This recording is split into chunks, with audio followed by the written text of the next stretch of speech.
I don't know if you can see the disgust on my face. The tom was already on the ground. He was down in there. I guess you can figure out what happened next. Gone.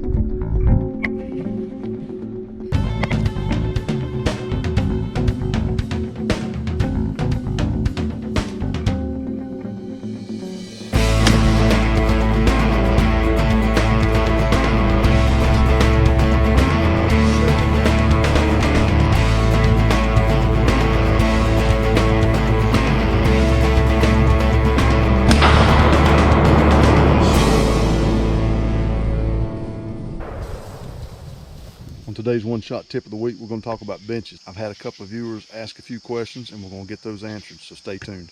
Okay, if you look right here, this is a small scale version. You see this slope here. You can actually see a deer trail here. And then this flat right here, and it slopes back up again.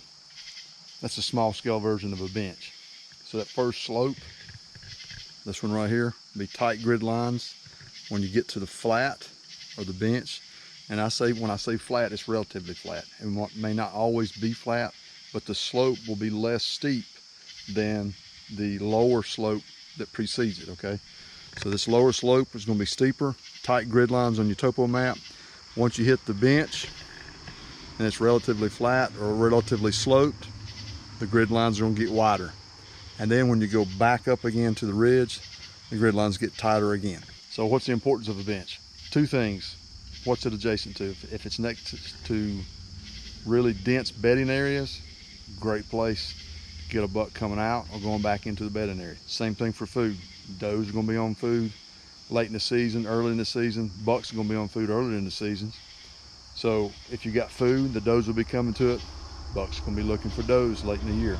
But if you don't have food adjacent to the bench and you don't have bedding area, it's still got one key element the whitetail deer really like.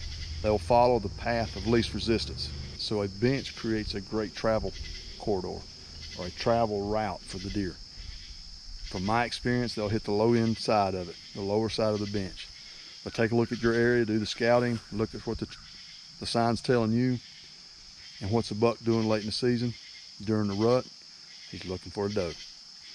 And he's gonna be hooking around these benches. He can go to the downwind side, check for potential scrapes that may be up there, get a whiff of a scrape, go back in, work it, or get the scent of a doe, pick her scent up and take off and follow her. Whether you got food or whether you got bedding or not, it's still a great place for a buck to come traveling through looking for a doe. But if you got the bedding and the food, it makes it even better. That's the one-shot tip of the week, and I hope that helps.